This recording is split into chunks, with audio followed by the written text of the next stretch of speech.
Fala pessoal, esse aqui é o canal Todavia, esse é um espaço onde a gente fala da fé cristã em relação aos assuntos contemporâneos. Há muitos vídeos aqui no canal para você ver essa perspectiva, tratando de temáticas das mais variadas, desde o culto cristão contemporâneo, a igrejas emergentes, a assuntos que estão na mídia, a comportamento, ao mundo das tecnologias, a política. Existe uma série de coisas que a gente trata aqui nesse canal. E eu convido você a assistir, a ver as nossas playlists, a conhecer um pouquinho mais a fundo o nosso trabalho. No vídeo de hoje eu falo um pouquinho sobre a influência da cultura pop nos púlpitos cristãos. E esse parece um assunto assim estranho, porque falar de cultura pop, do que exatamente a gente está falando? Bom, cultura pop é um fenômeno da sociedade que usa meios de comunicação em massa. E a gente pode colocar aí, talvez, como o primeiro meio de comunicação em massa, o rádio.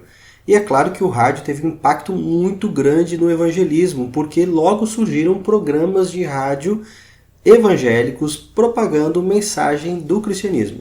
Surgiram, evidentemente, também programas católicos, e um dos primeiros programas, e talvez um dos mais relevantes aqui que eu possa citar, é o programa da Voz da Profecia, surgido nos Estados Unidos através de um evangelista chamado Adem S. Richards. Esse pastor fundou a Voz da Profecia nos Estados Unidos e logo começou a contar com o quarteto The Lone Star Four, que depois viria a ser rebatizado de King's Herald. Ainda bem, né? Porque Lone Star Four literalmente significa o quarteto Estrela Solitária. Eu estou imaginando aqui que esse nome é por causa do Texas, né? A região de onde eles eram. Se não me engano, a bandeira do Texas tem uma estrela ali, talvez seja por isso, mas ficou bem melhor King's Herald, Arautos do Rei. Da onde surgiu aí o nome do nosso Arautos do Rei? Depois, com o advento da televisão, outro influente e dominante por muitas décadas, a televisão foi extremamente presente nos lares. Quando ela surge, também surgem os televangelistas. E um meio novo de conversar com o público religioso. É bem verdade que quando a gente fala de televangelistas, a gente pensa em alguns escândalos, em algumas mentiras e falcatruas que surgiram associadas a essas figuras. Mas o meio em si também deu ocasião para que surgissem novas abordagens. Então, os meios de comunicação em massa, eles influenciaram sim o evangelicalismo, pronto, quase que eu engasguei aqui na palavra, que é o segmento mais importante daqueles que não são católicos nos Estados Unidos. Ao mesmo tempo, isso também teve muita influência aqui em solos tupiniquins.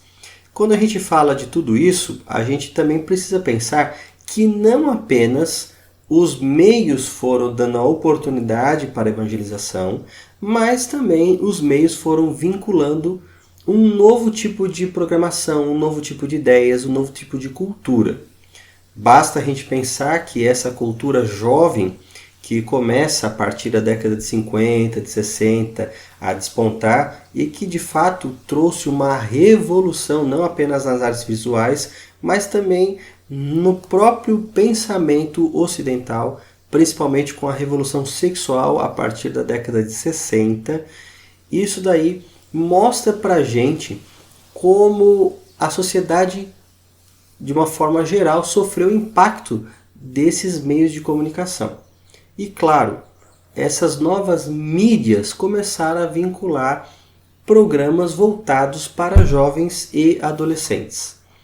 E alguém já disse, eu não sou especialista em cinema, dizer se o comentário é acurado ou não, mas que o cinema europeu se preocupa em conversar, em alcançar os adultos, enquanto o cinema norte-americano ele é um cinema voltado para adolescentes.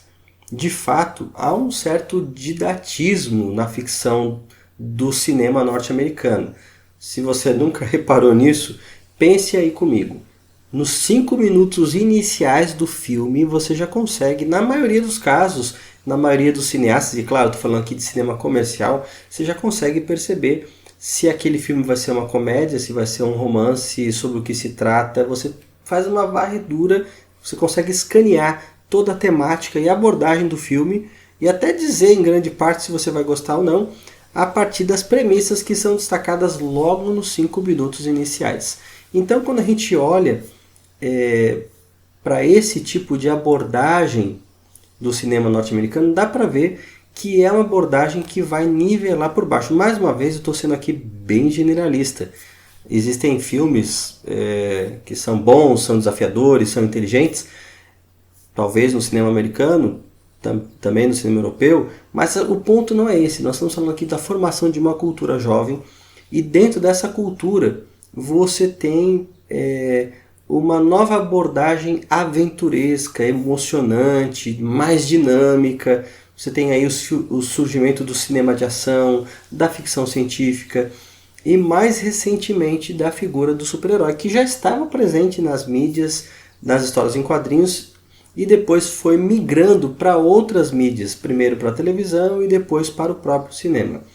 E quando a gente fala de cultura pop hoje, você tem um caudal de influências que vai massificando em grande parte esses anseios da juventude, essas representações, e trazendo alguns valores que vão ser formadores para a sociedade.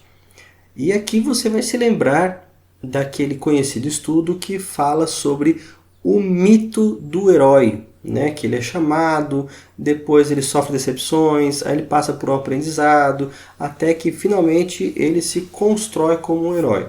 Isso não é à toa, e a gente pode não apenas mensurar vários filmes que seguem essa mesma perspectiva, mas perceber como, de certa maneira, a cultura pop ela é uma cultura que ela vai mesclando essas influências e construindo aquele personagem que tem que ser engraçado, ao mesmo tempo ele tem que ser relevante, ao mesmo tempo ele tem que ter um desenvolvimento, um amadurecimento, geralmente alguém muito jovem.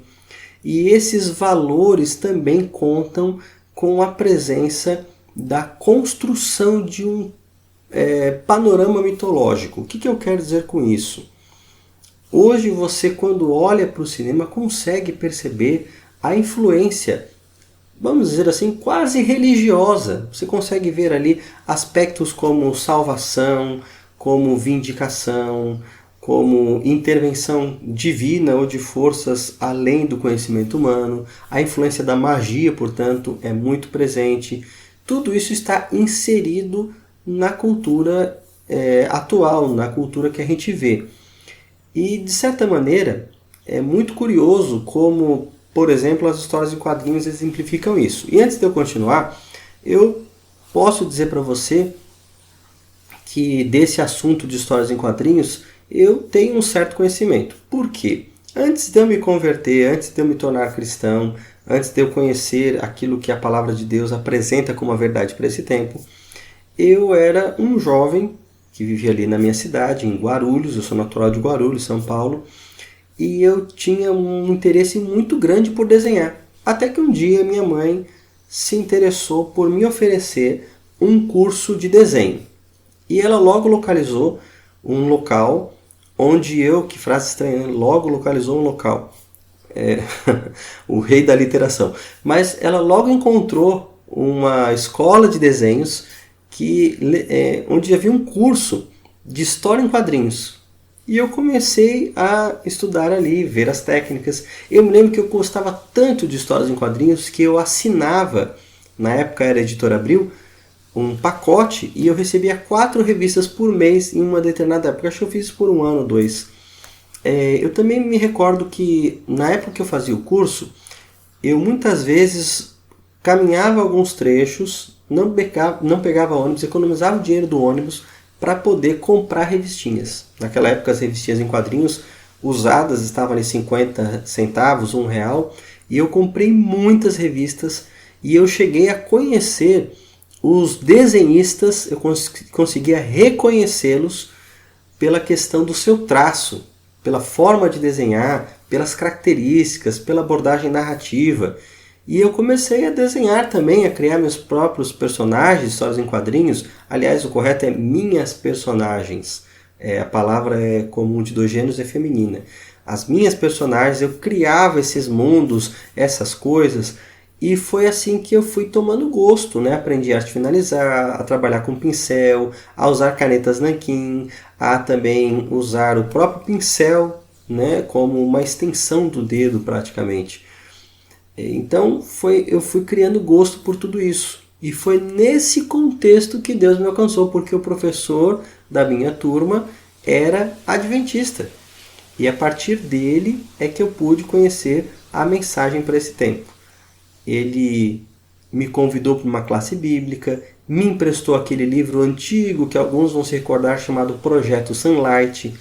E através da leitura desse material, através do estudo bíblico, da frequência à classe bíblica na Igreja Central de Guarulhos, Igreja Adventista Central de Guarulhos, é que eu fui me fortalecendo na fé, fui também encaminhando a minha mãe, que me acompanhava nessa classe bíblica, e depois de algum tempo e vários estudos bíblicos eu tive a oportunidade de me batizar. Me batizei na igreja de Jardim Bela Vista, a igreja que eu frequentei durante muito tempo, até que eu fui fazer o curso de teologia. E veja, toda essa história passada criou em mim um amor por essas coisas, por essas histórias, por esse tipo de narrativa, por esses personagens, que constituiu uma tendência muito forte. Mesmo depois de casado, já sendo pastor, eu continuei acompanhando alguns filmes, algumas séries, e aí eu ficava tentando analisar pontos positivos, pontos negativos, até usava em algumas palestras, né? E aí eu comecei a perceber que não valia a pena, porque havia muito mais coisas contrárias ao Evangelho do que coisas boas. Esse tipo de entretenimento não era uma coisa neutra, uma coisa saudável, que eu poderia assistir e tirar lições, e mesmo assistir para depois dizer que eu estava criticando, não valia a pena, não era justificável. E eu logo percebi, deixa eu dar sempre uma olhada aqui no microfone para ver se ele não desliga, às vezes ele dá algum problema, mas retomando aqui, eu logo percebi que eu não deveria assistir essas coisas, por mais que eu tentasse justificar esse hábito. E eu cortei isso. Eu vi até alguns filmes da fase da Marvel, também vi alguns filmes do Batman, do Super-Homem, e depois disso eu acabei me distanciando dessas coisas. Eu sei que esses filmes continuam sendo produzidos, sei que a Marvel já passou pela terceira fase, que é justamente uma fase onde você percebe a influência desse misticismo, né? Com a apresentação ali do Doutor Estranho, onde você vê cenas que remetem à alma saindo do corpo, né? A elementos místicos, a outros planos astrais.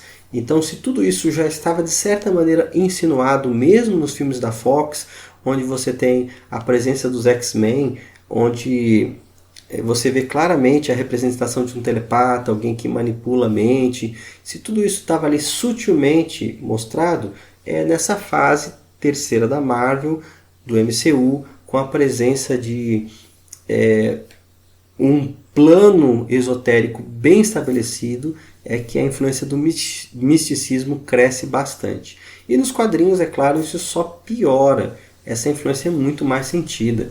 Para ficar em um exemplo aí, eu já não estava acompanhando mais diretamente os quadrinhos nessa fase, mas eu fiquei sabendo, por exemplo, que numa saga recente das histórias do Homem-Aranha, que era um personagem que eu gostava muito, talvez o primeiro super-herói que eu conheci, numa saga recente dessa personagem, ele tinha uma escolha a fazer, ou salvar a tia May, a tia que o criou, ou continuar casado. E ele faz um pacto com o demônio, o Mephisto, que é o demônio nas histórias da Marvel, para poder manter a sua tia viva e retroceder ao tempo que ele não era casado, como se ele nunca tivesse sido casado com a sua esposa.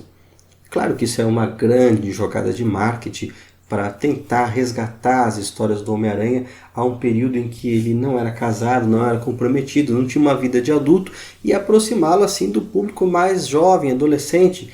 Mas independente das motivações comerciais, você vê claramente aí elementos místicos, esotéricos, até mesmo demoníacos, né?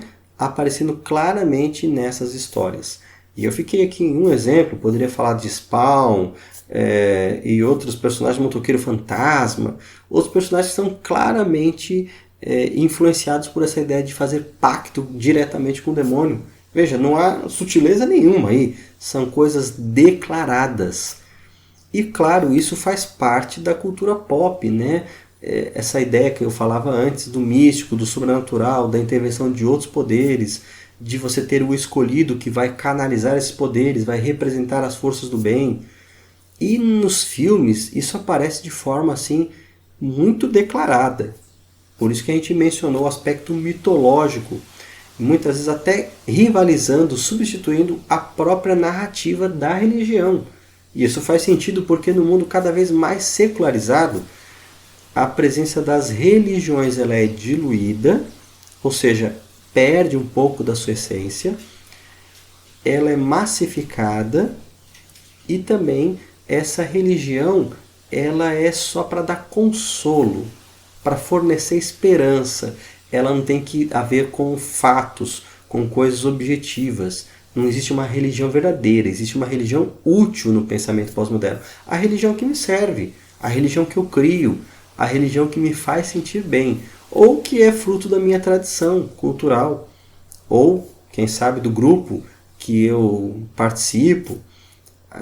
Veja, então, se a religião é tudo isso, faz sentido ligá-la com a ficção. E na ficção a gente encontra essa representação de diversos traços religiosos. Por exemplo, o Super-Homem no filme Man of Steel, que é um filme mais antiguinho. Em algum momento ele tem que se entregar ao General Zod, aos alienígenas. E ele então está numa igreja conversando com o padre, dizendo que ele vai se entregar para salvar a humanidade. Porque caso ele não faça isso, o general prometeu de fato atacar a Terra. Então ele vai fazer essa entrega pela humanidade. E atrás, no plano de fundo, existe a figura de Cristo. Interessante, né? Também a gente pode perceber que no primeiro filme do Thor, em que ele vem à Terra, ele perde os seus poderes, ele vive como um mortal e ele tem que se mostrar digno para recuperar os seus poderes.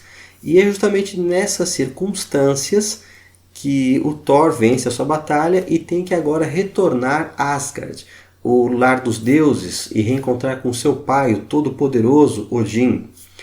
Nesse momento, ele está se despedindo dos seus novos amigos terráqueos e ele fala assim: não se preocupem, eu voltarei. O que é algo muito similar à ascensão de Jesus, que a gente vê, por exemplo, no livro de Atos, quando ele se despede dos discípulos e os anjos descem avisando aos seus seguidores para não ficarem tristes, porque da mesma maneira como eles tinham visto Jesus ascender aos céus, ele voltaria. Parece que o filme ele ecoa isso, né? A própria estrutura da maioria desses filmes de bem contra o mal, de salvar a humanidade, parece também, de certa maneira, ocupar uma perspectiva religiosa. Por causa de tudo isso que a gente vê na cultura pop, todas essas representações, algumas pessoas têm buscado fazer paralelos. Então, tentam pegar trechos desses filmes ou dessas histórias e mostrar como elas convergem para a narrativa bíblica. Mostrar como você pode aproximar esses temas e falar a partir deles daquilo que realmente a palavra de Deus está ensinando.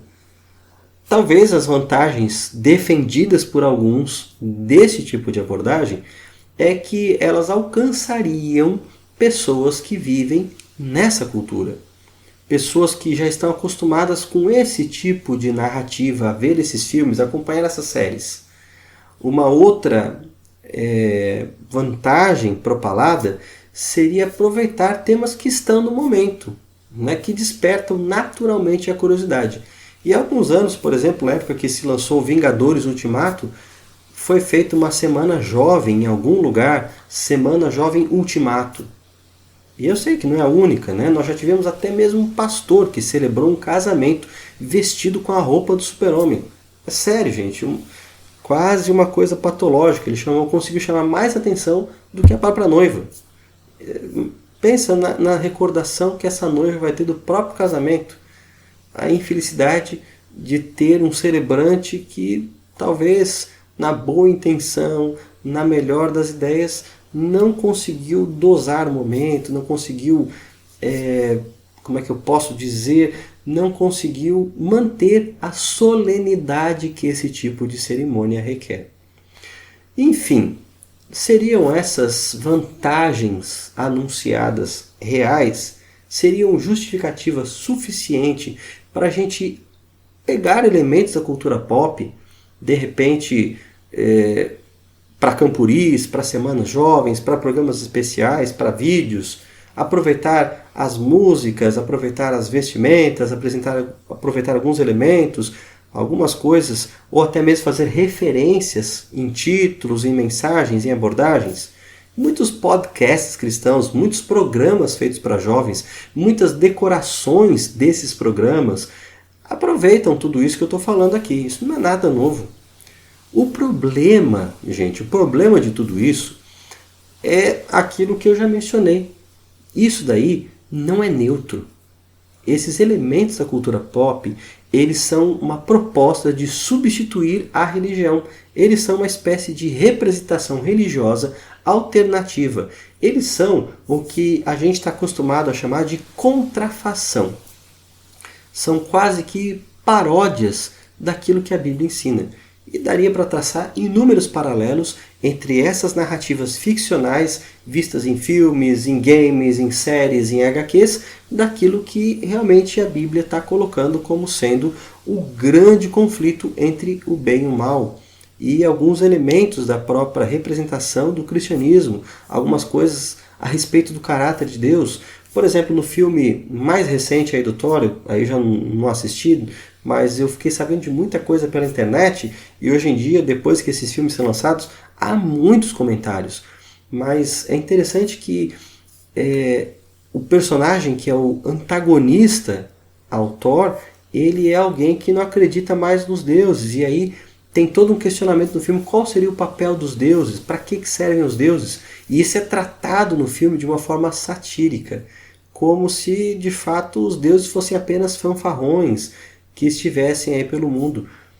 Então veja, para alguém que está inserido nessa cultura pop, qual que é a mensagem disso? A mensagem é que os deuses talvez não sejam tão solenes e iracundos, mas sejam pessoas que ficam gracejando, pessoas divinas, é claro, mas que são tão ruins como... Deixa eu desligar aqui meu alarme de água. Sejam tão ruins como os seres humanos são. Sabe? Deuses humanizados no sentido ruim da palavra. Quando a gente vê essas coisas, a pergunta é: o que nós podemos aproveitar disso para evangelismo? Bom, se é para aproveitar esse segmento de assuntos, e eu não estou dizendo que isso deva ser feito, mas ainda que fosse, seria para criticar, para fazer um contraponto, para mostrar como essas representações são errôneas, como elas ferem princípios bíblicos, como elas tratam a Deus de uma forma que ele não é. Claro, os deuses pagãos até têm esse aspecto de serem jocosos, de estarem aqui no mundo apenas para aproveitar os prazeres, mas o Deus da Bíblia não é assim. O Deus da Bíblia é um Deus que veio para se sacrificar por amor, um Deus que salva o mundo, não da destruição, mas que tem que destruir o mundo através de um juízo para poder fazer novos céus e nova terra. Quando a gente olha aquilo que a Bíblia apresenta, não há muitos pontos de ligação com essas narrativas. Existe sim ponto de ligação no sentido de temas serem trabalhados, de algumas coisas quase serem parodiadas, chupinhadas, roubadas da narrativa bíblica, mas a condução que a Bíblia dá a esses temas é diferente. A Bíblia não trata da vinda dos deuses de uma forma jocosa, de uma forma bem-humorada. Pelo contrário, a Bíblia mostra a batalha espiritual que estava envolvendo. A Bíblia também não trata o conflito entre bem e o mal de uma forma pitoresca, com Satanás cheio de chifres, com poderes. Não, a Bíblia também não mostra que essa batalha é travada por meio da medição de poderes. Pelo contrário, Jesus, ele vence essa batalha pela renúncia, não pela força da mão, do poder, do golpe, mas por se entregar. Então são coisas muito diferentes as que a gente lê na Bíblia. E a gente precisa realmente usar a cultura pop para atrair a juventude, para convencer as pessoas a ir à igreja, para mostrar para elas da realidade espiritual? Não acredito nisso. Eu acho que a Bíblia é suficiente. Quando a gente apresenta a Bíblia, ela por si tem o poder de atrair, porque não são palavras de um livro. Ali existe a atuação do Espírito Santo. E quando eu começo a agregar elementos da cultura com o objetivo de atrair as pessoas, de tornar relevante, eu estou negando o poder do Espírito Santo e a sua suficiência. Eu não estou dizendo aqui que a gente tem que ler a Bíblia em grego ou hebraico e isso já basta porque não é necessária a cultura. Não, é claro que as pessoas precisam conhecer a palavra no idioma delas, numa linguagem que elas entendam. Mas as adaptações aí são no sentido de tornar inteligíveis as palavras da Bíblia. Não no sentido de modificá-las, transformá-las e apresentá-las de outra maneira. Bom, eu espero que esse vídeo ajude você a tomar boas decisões e, de fato, a buscar valorizar mais aquilo que a palavra de Deus diz, a maneira como ela ensina que deve ser o culto, a maneira como ela recomenda que se deva viver e a entender que boa parte da cultura pop tem que ser filtrada à luz do Evangelho. Nós não podemos consumir tudo achando que é neutro, que é só entretenimento, porque essas coisas são feitas dentro de determinadas cosmovisões. Elas são feitas dentro de determinados valores. E a gente não pode achar que consumir essas coisas a gente vai digerir e cuspir esses valores fora. Não, eles vão sendo incorporados, vão fazendo parte da gente. Pela contemplação é que nós somos transformados. Portanto, gaste seu tempo contemplando coisas boas. Contemple a palavra de Deus. Seja influenciado por ela. Seja transformado pela sua leitura. E siga, claro, o maior exemplo de todos os tempos. Eu não vou dizer o maior herói, porque herói é um conceito que está associado ao mundo grego, à filosofia grega. E é um conceito completamente diferente daquilo que a Bíblia apresenta. E para mim, Jesus não é apenas o maior herói, ele é muito mais do que o herói. Ele é o Deus que se fez homem. Os heróis muitas vezes são homens que se divinizam. Aqui a gente tem o contrário. Nós temos um Deus que na sua humildade, na sua generosidade, na sua condescendência, se fez homem para nos salvar. Esse é o Senhor Jesus. A Ele seja dada toda a glória. Se você gostou desse vídeo, não se esqueça de compartilhá-lo. Também se inscreva no canal para continuar assistindo a mais conteúdo que a gente produz por aqui. Deus abençoe você. Um forte abraço.